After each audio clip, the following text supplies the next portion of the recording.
یہ کہتی ہیں کہ بار بار کسی کو گمان ہوتا ہے کہ پیشاب کی چھینٹیں پاؤں پر آ گئی ہیں، وہ دھو بھی لیتا ہے، تو کیا یہ جو نبی کریم صلی اللہ علیہ وسلم نے ارشاد فرمایا کہ جو پیشاب کی چھینٹوں سے نہ بچے اس کے لیے عذاب قبر ہوتا ہے، یہ وعید اس شخص کے لیے بھی ہوگی؟ دیکھیں، پیشاب کی چھینٹوں سے نہ بچنا کیوں ہے یہ دیکھا جائے گا۔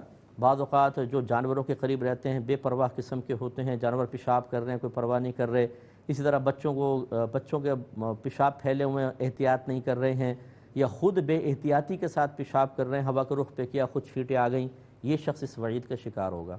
لیکن اگر کوئی فلیش کے اندر جیسے فرض کر لیں پیشاب کرتا ہے بڑی احتیاط کے ساتھ، اور پھر پیشاب کی کوئی باریک باریک چھینٹیں اس کے قدموں پر آ جاتی ہیں، یہ انشاءاللہ عز و جل معاف ہو جائیں گی، کیونکہ نبی کریم صلی اللہ علیہ وسلم کے دور میں لوگ یقینی سی بات ہے زمینوں پہ ہی کرتے تھے۔ جیسے آپ سابقہ ادوار میں گاؤں کے اندر ہوتا تھا، اب تو گاؤں میں بھی فلیش سسٹم آ گیا، تو وہ چونکہ زمین پہ کرتے تھے، تھوڑی بہت چھینٹیں قدموں پہ آ سکتی تھیں، لیکن نبی کریم صلی اللہ علیہ وسلم نے انہیں دھونے کا حکم نہیں دیا۔ اس لیے فقہاء نے فرمایا کہ پیشاب کی اتنی باریک چھینٹیں جو سوئی کے نوک کے برابر جیسے ہوں تو یہ معاف ہوتی ہیں۔ جب وہ معاف ہوتی ہیں اس کا مطلب ہے وہ وعید کے تحت نہیں آئیں۔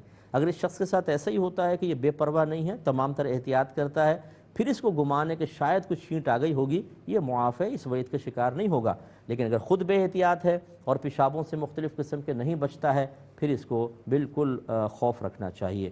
بچی نے فرمایا کہ یہ عقل صالح کیسے حاصل ہوتی ہے اور استعمال عقل صحیح کیسے ہو سکتا ہے؟ بعض لوگ عمر بہت زیادہ ہو جاتی ہے، لوگ ان کو پاگل بنا کر اور وہ لے جاتے ہیں لوٹ لاٹ کے، تو کیا ہونا چاہیے؟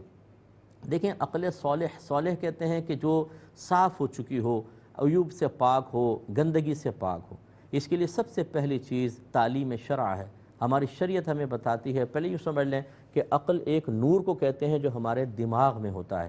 اس نور کی برکت سے ہم اسلام، کفر، نیکی، بدی، ہدایت، گمراہی، غلط، صحیح اور برا اور اچھا ان میں فرق کر سکتے ہیں، اس کو کہتے ہیں عقل۔ یہ جانوروں کے پاس نہیں ہوتی، ہمارے پاس ہے۔ اب یہ بعض اوقات تو گاڈ گفٹڈ ہوتی ہے کہ انسان بہت زیادہ ذہین فطین ہوتا ہے، ہر چیز کو فوراً سمجھ جاتا ہے اور وہ جلدی سیکھ لیتا ہے۔ بعض تھوڑے سے ان کی عقل کا نور کم ہوتا ہے، ان کے لیے دقت ہوتی ہے۔ تو عقل اگر صالح کرنی ہو، اس کو بالکل فساد سے بچانا ہو، سب سے پہلے تعلیم شرع ہے۔ نمبر 2، پھر اچھے لوگوں کی صحبت، جو ذہین ہوں، فطین ہوں اور اچھی قوت فیصلہ رکھتے ہوں، ان لوگوں کی صحبت سے، اور پھر نیک لوگ